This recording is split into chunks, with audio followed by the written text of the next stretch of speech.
Denny Hamlin ties Rusty Wallace on the all-time wins list while Team Penske runs out of batteries mid-race for the cars.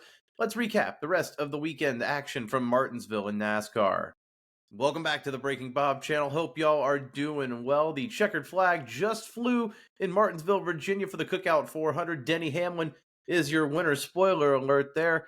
But if you're new here, hit that subscribe button. Always talking NASCAR and racing on a daily basis. My thoughts from the Xfinity carnage last night that Mike Joy very well described on the broadcast today are posted if you missed that. But without further ado, let's just jump right into it because Denny Hamlin, 11 against the world is what we saw at the start-finish line today. He almost did a full lap burnout as he celebrated his 55th career win in the NASCAR Cup Series. Denny Hamlin, in his second race with new sponsor Progressive, gets into victory lane for the first time in almost a year, dating back to last Dover in April. This was a race Hamlin thoroughly dominated, and although Christopher Bell made it interesting in a Stage 3 restart on his outside, Hamlin led from wire to wire from Stage 2 late until the end of the race, over 260 laps, 274 to be exact. That's the fifth most in his career.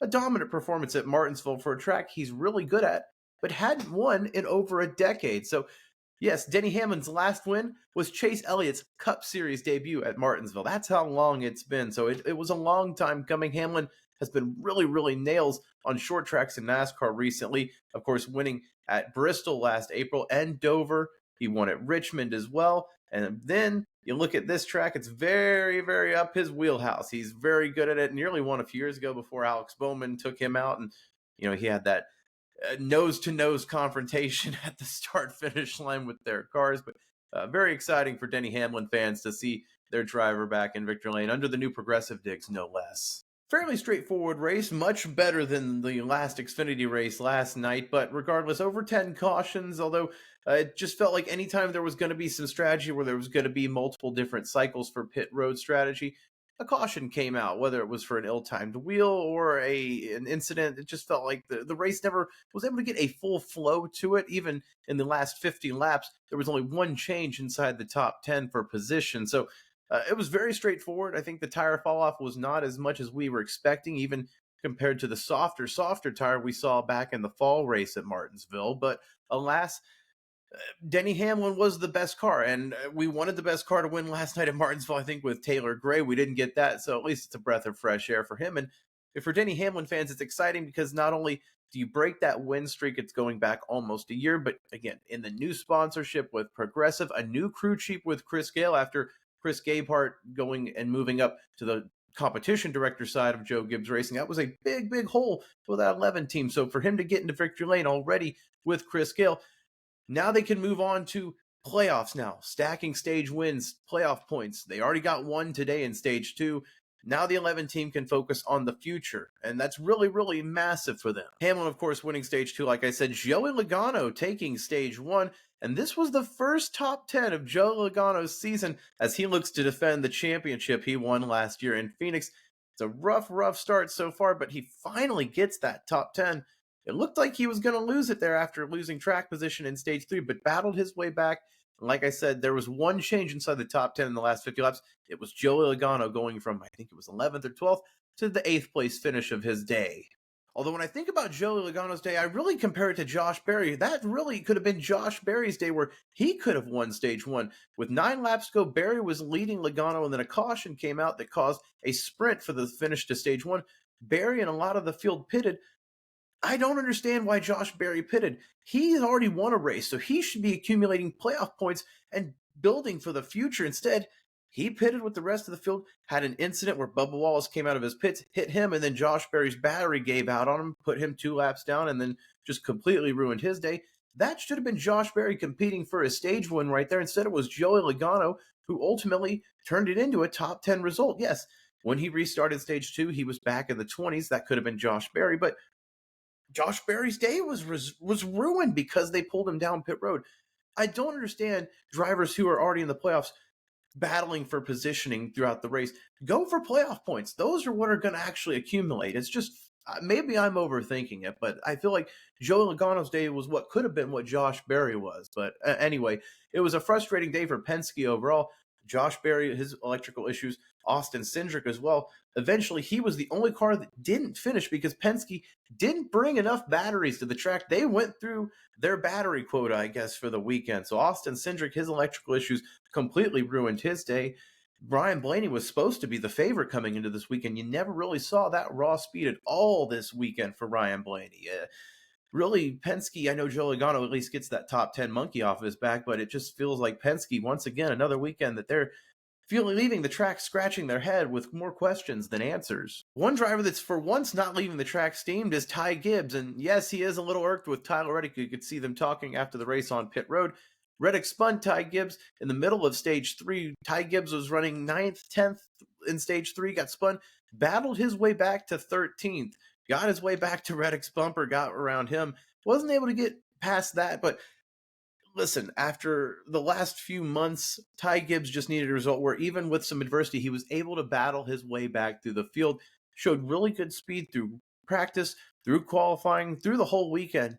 They were able to get track position in stage 2 with him, Denny Hamlin, and Bubba Wallace staying out on old tires, and it was able to get him at least into the cleanest air possible for that 54 team. They have to get results like this just to build confidence, if nothing else. Yes, we had the Tyler Reddick and Ty Gibbs beef. We also had Noah Gragson and Chris Buescher. Gragson and Buescher actually got a little air as he came off the curb going in to turn 3, went into Gragson, and then Gragson, when they both came out of the pits, swerved, hit Buescher, threw his hand out the window, waving at him. He was animated. You don't see those two guys. Well, you see Noah Gragson a little bit, but Chris Buescher is very cool, calm-headed. For those two to swerve at each other, I'm wondering if there's something that'll come out of this, if there'll be some sound bites post-race after the next couple days leading after the race, because again, that was a moment where, you got guys in the middle of the pack just kind of battling there. It's Martinsville. That's the heat of the moment. I know we're going to have some upset feelings there, but you saw Buescher's car get airborne, and then afterwards, Gragson kind of going at him. That was a very notable moment in a race that really didn't have as many explosive moments that we maybe expect from Martinsville. The next-gen car, once again, hasn't produced the best racing. The only real tire fall-off we saw was toward the end of stage 2, when it was Denny Hamlin, it was Ty Gibbs, and Bubba Wallace. They had all stayed out on their old tires for 50-plus laps compared to the rest of the field. Chase Elliott was able to hunt down most of them, except for Denny Hamlin, who, like I said, won stage 2. But you did see a little bit of tire fall off after about 40 or 50 laps into the cycle. But otherwise, I know that we've been working towards softer tires. There was cloud cover that kind of ruined, I think, what Goodyear thought today was going to be. But again, for the expectations we have from Martinsville, the next-gen car it doesn't really mesh with it. And I know we all probably just are hoping for the lightning in a bottle that we saw at Bristol last year. And keep your expectations tempered. I'm not sure we'll quite get that next weekend, but for Martinsville, it just seems like a track that usually NASCAR fans were so excited about the racing. Again, there was one change inside the top 10 in the last 50 laps. That's not what Martinsville should be. So I'm curious what the fix is here. I know the obvious answer: horsepower, more power in these cars, but NASCAR is bound and determined not to do that. So let me know your thoughts down below about today's race, what you thought overall before we get into some of these overall results here. What do you think we can fix with Martinsville, if anything? I mean, look at the overall results. The main thing that jumps out to me in the top 14 is that every single one of these teams or drivers represented is represented by a Tier 1 OEM manufacturer. And that goes to even Front Row now. Front Row Motorsports with Todd Gillen in the top 10. They're getting Tier 1 access with Ford now. So really the cream rises to the top at tracks like Martinsville. And then you see Toyota top 3, then, Hendrick Motorsports 4 and 5 with Elliott and Larson. But then you get Ross Chastain and Ryan Preece, good results for them, 6, 7. Joe Logano, again, getting that monkey off his back. And Chase Briscoe, finally starting to right his season a little bit. But once again, congrats to Todd Gillen, who somehow snuck into the top 10 there, just slowly plugged his way through the end of their stage 3 and worked his way through the middle teens up to a top 10 result for Front Row Motorsports today. And how about Ty Dillon, 15th place in the Kaulig Racing number 10? We really were, I think, apathetic when he signed with that 10. They could do better, but he hasn't done horrible, all things considered, for the equipment that he's in. Then you look at Austin Dillon, his brother, who was right around him the whole time. Seemed like RCR, for whatever reason, this weekend, they had speed, we thought, going into qualifying and practice. But Kyle Busch and Austin Dillon never were able to crack that top 10, finishing 17th and 18th.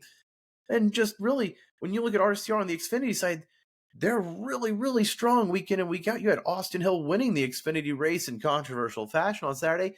And then you have the Cup side with Kyle Busch and Austin Dillon just struggling to break into the top 15 every week. It's head scratching. Tough days for Hendrick teammates William Byron and Alex Bowman, who just seemed to get either issues on pit road or ill-timed cautions that never could get them on the right side of race strategy. And then the one that really jumps out to me is Brad Keselowski in 27th. You've got his teammate Ryan Preece in the top 10. Chris Buescher, of course, got caught up in incidents, so it's harder to gauge him. But he still finished behind Buescher, who was caught up in 2 on-track incidents. We're starting to wonder now, 7 races in, Brad Keselowski, should we be panicking about that 6 team? And we're going to Darlington, where, again, that was where he won last year in it was a great story, of course. But that's the last time he's won, and his teammates are outrunning him. Should we be concerned about Brad Keselowski? You didn't really see him out on the broadcast today, but maybe I'm just a little over concerned early into the season. Overall, the action at Martinsville was so-so. I don't think you can complain about it too much. I mean, you really think about the spring race a couple years ago when it was freezing. That was a bad race. I think you're starting to see a little bit in the right direction for tire fall off, but again, with the cloud cover, you can't really let it fall on Goodyear. This is just the next gen car in the racing at Martinsville, I think. But with Bristol next week, very interested to see if we get that lightning in a bottle again with the tire fall off that we saw in the spring race, or if it's going to be more like the fall race where there was very little passing and it was just track position all night long. But we'll be here to cover the action. If you like what you saw, again, like this video, subscribe to Breaking Bob, helps me out a ton. And let me know your thoughts down below. Denny Hamlin winning at Martinsville. Do you think he can get to career wins number 60? That's what he's shooting for. Win number 55 for the 11 team. I'm sure there'll be more to come. We'll be here to cover it all as always here. Stay tuned for more here at Breaking Bob. Thanks for watching.